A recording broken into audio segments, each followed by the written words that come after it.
Hey, good morning. Happy Sunday. I was here last night, and I think 9 a.m. might be more awake right now than last night was. But don't tell them I said that, okay? They might get hurt. Good morning.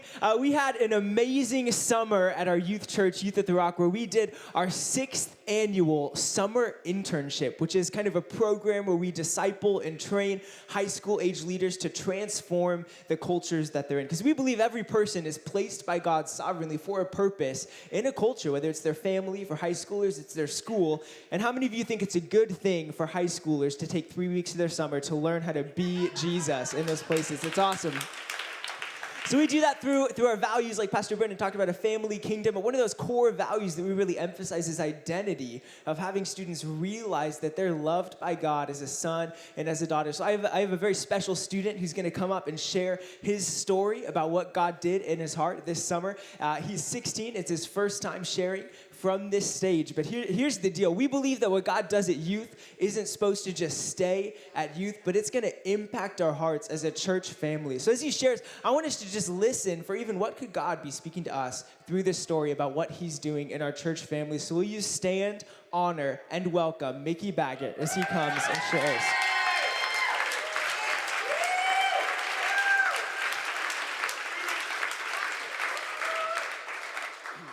Hi, I'm Mickey Baggett. I'm 16, and I was a part of the summer internship. It was an absolutely amazing program, and the Lord did so much in my heart. And I was able to, the Lord allowed me to step out of a lot of things to be able to step into my true identity. So I was able to step out of a lot of shame and into my true identity. And one specific moment that was just truly amazing, just in the summer internship, was the first night of the second intensive. And that was just like a weekend thing that we had. It was the first night, and everybody was, or there was a couple of people having really just amazing encounters with the Lord. And I was looking around, and I was kind of just like comparing like myself like to them, and I was like, I'm not having the same encounter as they're having, and like I want to be able to have that.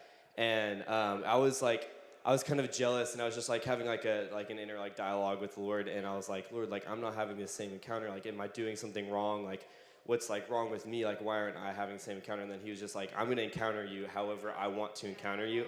And then I was like, okay, like I want that. So like encounter me now. And so like, I was like waiting for something to happen. And then I just started just getting like overwhelmed, just like with all these feelings. And I was able to feel all the things that the Lord was feeling for me. And I was feeling so much mercy for myself. And I was like, oh my gosh, like, I am so loved. Like, God has so much grace for me. Like, it doesn't matter how many times I mess up. It doesn't matter how many times I do something wrong. Like, I have so much mercy for me. And I was able to look at others through, like, a lens of grace and mercy. And I was, like, there was one specific moment, like, I saw, like, I just, like, at that moment, I became, like, a crying mess. And it was just, like, it was awesome. Like, I was just crying, like, a ton. And, like, I saw, like, a brother like hug his sister, and I just like absolutely lost it because I was just like so filled with like just so much like love and stuff. And so like I'm from like that moment I've been able to build friendships based off of the foundation of mercy and grace, and be able to look at them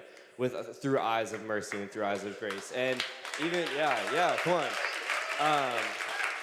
And even in people that I meet just like in everyday life, like I'm able to look at them through eyes of mercy, and instead of like looking at them for maybe like their situations or things that they've done, like I'm able to look at them like through the eyes of the Father. So yeah.